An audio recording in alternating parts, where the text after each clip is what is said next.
আজকে যে বাচ্চার সাথে পরিচয় করে দেবো, বাচ্চার নাম কি? সাফায়েত। সাফায়েত। বাচ্চার বয়স কত এখন? 3 মাস চলে। বাচ্চার বয়স 3 মাস। কতদিন বয়সে আসছিল আমার কাছে? 15 দিন। 15 দিন বয়সে। 15 দিন বয়সে কি সমস্যা ছিল? বেকা ছিল। কয় পা? এক পা না দুই পা? এক পা বাঁকা ছিল। এক পা বাঁকা ছিল। তারপরে 15 দিন বয়স থেকে প্লাস্টার শুরু হয়েছে। জি। ঠিক আছে। কয়টা প্লাস্টার করছিলাম আমরা? 5টা। 5টা প্লাস্টার করা হয় বাচ্চা। এরপর পুরোপুরি কারেকশনে আসেনি। পা শক্ত ছিল পিছনে। জি। এরপর আমরা একটা ছোট অপারেশন করি। টেনোটমি করি। এরপরে আলহামদুলিল্লাহ বাচ্চা ভালো। অপারেশনের কতদিন পরে আসছেন আজকে? আজকে 1 মাস পরে আসছি। 1 মাস পরে। 1 মাস হয়ে গেছে অপারেশনে। হ্যাঁ। অপারেশনের পরে 3 সপ্তাহ হচ্ছে কি আপনার প্লাস্টার ছিল। হ্যাঁ। 3 সপ্তাহ প্লাস্টার ছিল, গত সপ্তাহে আমরা প্লাস্টার খুলছি। প্লাস্টার খোলার পর থেকে জুতা পড়তেছে। প্লাস্টার করার পরে হচ্ছে গিয়ে এখন জুতা পড়তেছে পেশেন্ট। এরপর একটা অপারেশন হয় টেনোটমি। বাচ্চার পাটা আমরা একটু দেখবো। আলহামদুলিল্লাহ বাচ্চার পা পুরোপুরি ভালো। হ্যাঁ, এই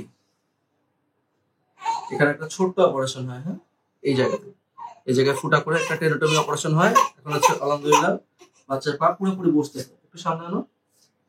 পুরোপুরি পা বসতেছে। হ্যাঁ, পাটা অনেক বাঁকা ছিল। জি।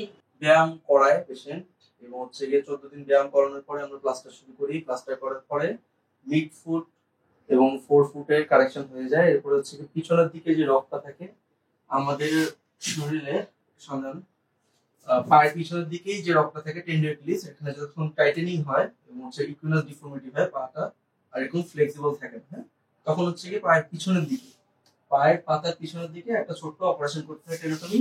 এর মাধ্যমে আমরা রিলিজ করে দিই এবং পাটা পুরোপুরি আলহামদুলিল্লাহ ভালো হয়ে যায়। এখন পেশেন্ট হচ্ছে গিয়ে বাচ্চা পুরোপুরি ভালো। তো অপারেশন বা হচ্ছে ক্লাফোটের বাচ্চা যদি প্লাস্টারে কারেকশন পুরোপুরি না আসে, ইকুইনাস ডিফর্মিটি থেকে যায়, সেক্ষেত্রে যদি আমরা অপারেশন করি সেটা নিয়ে আসলে কিন্তু ভয়ের কিছু নেই, কোনো সমস্যা নেই। হ্যাঁ, এবং অপারেশনের পরে আলহামদুলিল্লাহ দেখলাম আমরা বাচ্চার পা পুরোপুরি মাটিতে পড়তেছে, পুরোপুরি পড়তেছে এবং কোনো হচ্ছে গিয়ে ডিফর্মিটি নাই, কোনো পা শক্ত নাই, পুরো পা হচ্ছে নরম। দেখি পা দাঁড়া করে দেন তো এখানে।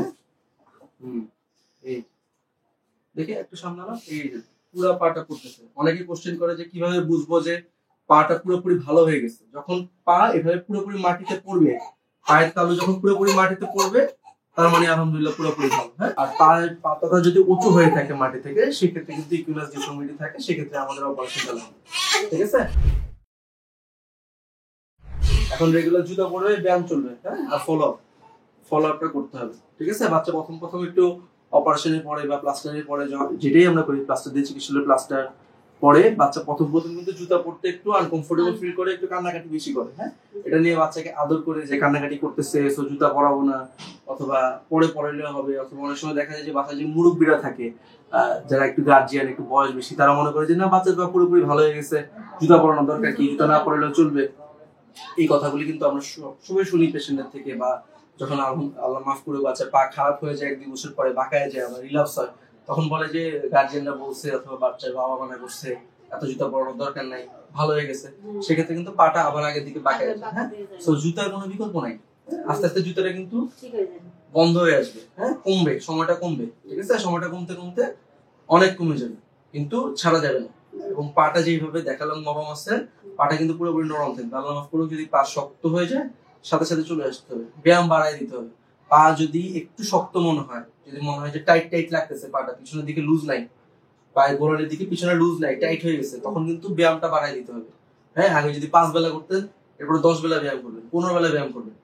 আপনাকে পাটা নরম করে ফেলতে হবে। ঠিক আছে, পায়ের গোড়ালিটা যতক্ষণ নরম থাকবে, এই যে দেখো, হ্যাঁ এই যে একটু সামনে নাও, পায়ের গোড়ালিটা যতক্ষণ নরম থাকবে অতক্ষণ পর্যন্ত ভালো। ঠিক আছে, পায়ের গোড়ালিটা শক্ত হয়ে গেলেই সমস্যা। আর রেগুলার ফলো আপ, এই হচ্ছে ফুল ট্রিটমেন্ট। পা সোজা হওয়া মানে কিন্তু চিকিৎসা শেষ না, চিকিৎসা কিন্তু এখনো চলতেছে। হ্যাঁ, পায়ের প্লাস্টার হয়েছে, আলহামদুলিল্লাহ অপারেশন হয়েছে, আলহামদুলিল্লাহ অপারেশনের পরে ভালো, এখনো জুতা পড়তেছে। বাচ্চার বয়স কত দিন? 3 মাস। 3 মাস বয়স, কিন্তু বাচ্চার প্রসেস কিন্তু চলবে 4.5 বছর পর্যন্ত। আমাদের কিন্তু এটা নিয়ে মানে ফ্রি হওয়ার সুযোগ নেই যে বাচ্চা পা ভালো হয়ে গেছে। ভালো অবশ্যই হয়েছে, তারপর একটু ভয়ে থাকতে হবে যে পাটা আবার শক্ত হয়ে যায় নাকি। এই সচেতনতা যদি থাকে, তাহলে আর কোনো রিল্যাপস কেস আমাদের কাছে আর আসবে। আমাদের কাছে আর কোনো বাচ্চা আসবে না যে আগে প্লাস্টার করছিলাম, অপারেশন করছি, এখন আবার বাচ্চা পা বাঁকা গেছে, আবার অপারেশন করেন বা আবার ট্রিটমেন্ট করেন। এই বাচ্চা আমরা দেখতে চাই না। হ্যাঁ, এই জন্যই বারবার ভিডিও করা বা মেসেজ গুলি দেওয়া ক্লাফুডের বাবা মা যারা আছে এদেরকে, যে পা যখন সোজা হয়ে যাবে এরপরেও কিন্তু ব্যায়াম চলবে, রেগুলার জুতা চলবে। ঠিক আছে? জি, আসসালামু আলাইকুম।